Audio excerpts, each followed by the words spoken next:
happens when a Hong Kong-inspired action script lands in the hands of a director who loves martial arts, a lead actor trained in real combat, and a studio wallet that barely holds itself together. What started as a small buddy road movie with sci-fi seasoning slowly evolved into one of the most talked about cult action films of the 90s. So how did a movie with no theatrical release, a chopped up TV edit, end up building a loyal cult following, earning praise in retrospect, and even being described by Brett Ratner as Rush Hour before Rush Hour? This is the history of Drive. You look like Miss Daisy. I should be driving, you know fucking well. The story that became Drive began in the mid-1990s with scriptwriter Scott Phillips, a lifelong fan of Hong Kong action cinema who was running a video store at the time. Along with co-writer Anthony Trifoletti, he wrote an early version of the script under the title Road to Ruin. In 1995, Phillips moved to Los Angeles and managed to sell the script with the help of industry contacts. The title was changed to Drive, and the project was soon in the hands of director Stephen Wang, blending the high-energy martial arts style of Hong Kong films with an American buddy road movie structure. At the center of the story is Toby Wong, played by Mark Dacascos, a highly trained agent from Hong Kong who has a bioenhancement device implanted in his chest. Toby is on the run from the corporation that built it and plans to sell the device in the United States. Along the way, he forces a struggling American man, Malik Brody, into becoming his reluctant getaway driver. What follows is a chase built on fistfights, explosions, banter, and the kind of physical stunt work that until then was rarely seen in US productions. Have you ever heard the term bioengine? I have one in my chest. There's a corporation in LA. They will pay me $5 million. Once the script was locked in, the casting came together with a mix of martial arts ability, comedy timing, and pure instinct.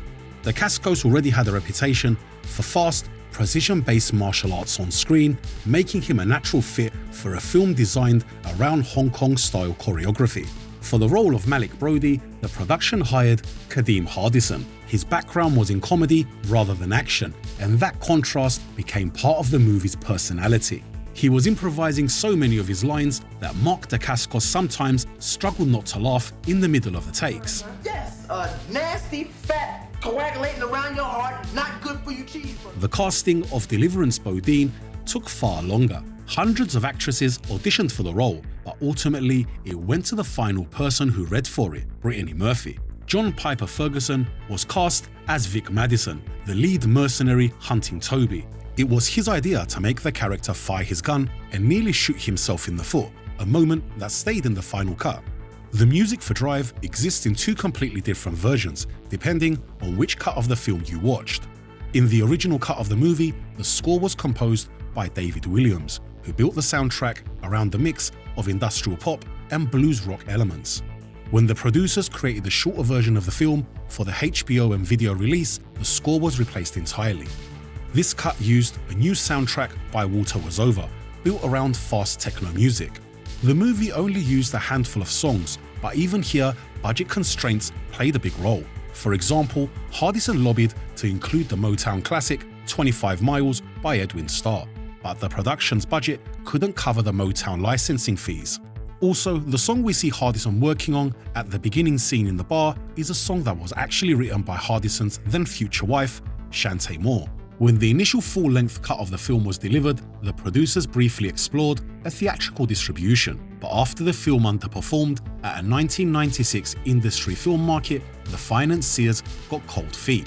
So Drive never reached theaters in the United States. Instead, it premiered on HBO in 1997 and went straight to video afterward. As people discovered it, especially action and martial arts fans, the reaction was much stronger than its low-budget origins suggested. Retrospective reviews now praise the film for its blend of Hong Kong-style choreography, buddy movie humor, and fast stunt work, with several critics pointing out that no other American action movie of that time was choreographed with this level of energy, while others highlighted how Stephen Wang tackled the buddy action genre and infused it with Hong Kong-style martial arts action.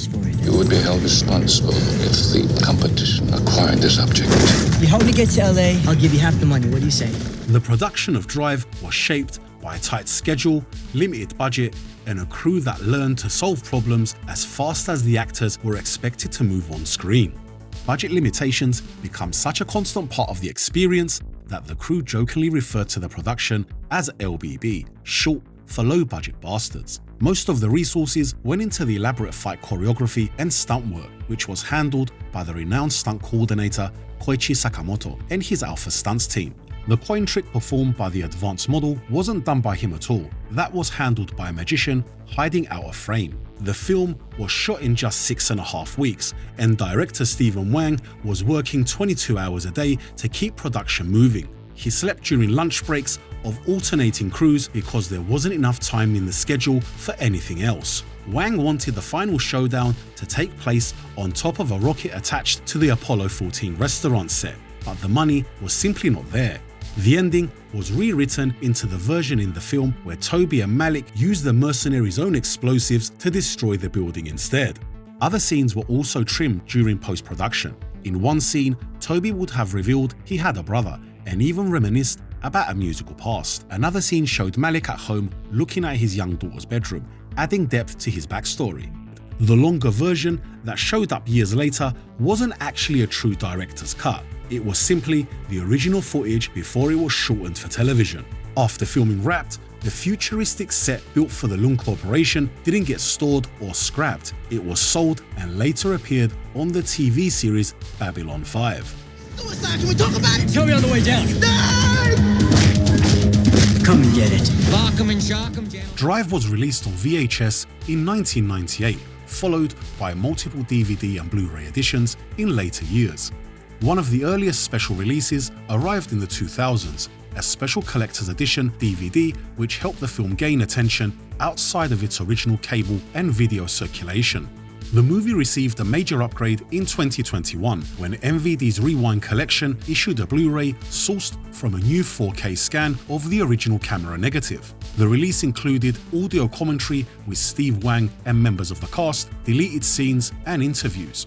In 2022, UK label 88 Films released a 4K Ultra HD edition of the extended director's cut. It featured the same extras as the MVD edition and also included the shorter US cut on a separate Blu-ray. For viewers who want to add this movie to their collection, the Blu-rays are the best way to go. I've added a link in the description and there's a card popping up on screen to help you check it out. Tell me something.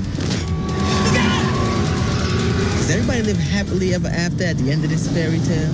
Good looking. You need help? Drive never expanded into sequels, spin-offs, or a wider franchise, but it built something that many bigger budget 90s action films never earned, a lasting following. Over time, it has been repeatedly singled out as one of the best examples of Hong Kong-influenced fight choreography in an American production.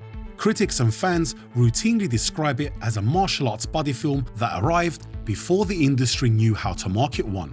Director Brett Ratner even referred to the film as Rush Hour before Rush Hour, acknowledging that Drive had already combined fast action and mismatched partners a year before his own version went global.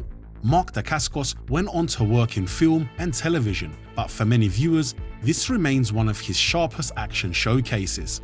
Modern retrospectives, collector sites, and action film forums still cite Drive as a title people recommend when someone thinks they've seen all the good 90s action movies. Welcome, gentlemen. You can tell what a man's like by the kind of car he drives. Who says violence is not the answer? Let's go. We all going, this ain't the So how did a film with no theatrical release, 2 different cuts, and a budget held together by problem solving instead of money end up becoming a cult favorite? The film left a lasting impression and succeeded because the production and the people who made it never treated it like a cheap disposable action movie. They pushed the fights, the choreography, the humor, and the creativity further than the budget should have allowed, and audiences loved it. Next time, we're taking a look at another action film that carved out its own identity, but with a different path. But in the meantime, if you didn't watch our last video on Magic Kid, this is your chance to check it out. What is this ninja thing all about anyway? Well, it's about honor and doing the right thing. Well, never worked in Hollywood. Thanks for watching, please like, subscribe, and I'll see you in the next one.